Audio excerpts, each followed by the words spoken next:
Pour notre 4e reportage réalisé à l'occasion du défi sportif de Montréal, nous allons nous intéresser cette fois au foot à 7, au soccer à 7, comme on dit sur le continent américain.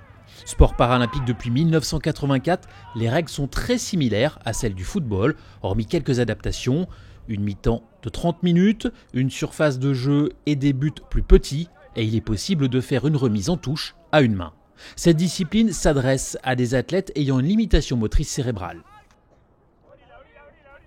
4 niveaux de classification de handicap cohabitent, de C5 à C8, C8 représentant le niveau le moins important de limitation. Le foot à 7 faisait cette année son entrée au programme du défi sportif. Oui, c'était notre première année, donc on a beaucoup découvert ce sport-là aux Jeux paralympiques de Londres. On a fait du démarchage, on a discuté avec les différentes fédérations, avec les différentes nations, et puis on a décidé de se lancer puis d'accueillir un tournoi cette année pour la première année. 4 équipes participaient à ce premier tournoi, l'Australie, l'Angleterre, l'Argentine et bien entendu le Canada qui termine 3e. La finale opposait l'Angleterre à l'Argentine. Malgré une domination anglaise, c'est contre toute attente l'Argentine qui s'impose 2-1 en marquant à 3 minutes de la fin. Expérience réussie, on devrait normalement retrouver la discipline l'an prochain sur le défi sportif. Surtout le soccer à 7, c'est quelque chose qui a besoin de se développer au Québec, au Canada, en Amérique. C'est un sport qui est encore qui est très peu développé. Les jeunes doivent s'intégrer dans des équipes régulières et puis parfois avoir un peu de difficulté à suivre les autres. Il n'y a pas beaucoup de clubs où est-ce que c'est uniquement des joueurs qui ont une limitation motrice cérébrale. Donc, c'est quelque chose que je pense que le défi sportif donne une tribune pour ce sport-là au Québec, puis on est très content de participer à la promotion de ce sport-là. Monique Lefebvre, créatrice en 1984 du défi sportif, nous explique ce qui, selon elle, a été le moment fort de la 30e édition.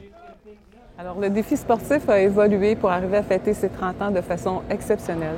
Ce qui a vraiment marqué le 30e, c'est tout l'essor que prend le volet du sport scolaire. Alors, les enfants handicapés pratiquaient peu le sport à l'école.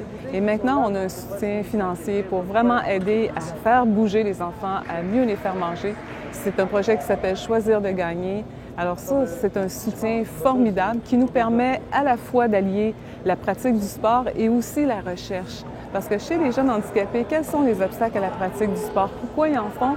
On a peu de données. Nous, on est des praticiens, on est sur le terrain, on voit ce qui se passe. Mais dans le cadre de la 30e édition, on peut allier les chercheurs qui s'intéressent à nous et en plus de stimuler la pratique sportive chez les enfants.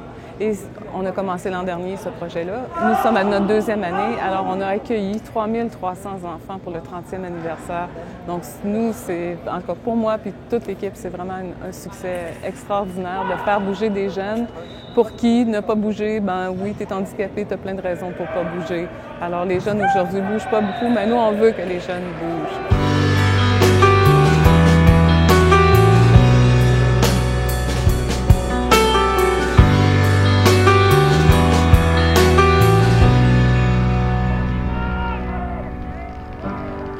Oh no, I see a spider web is tangled up with me, and I lost my head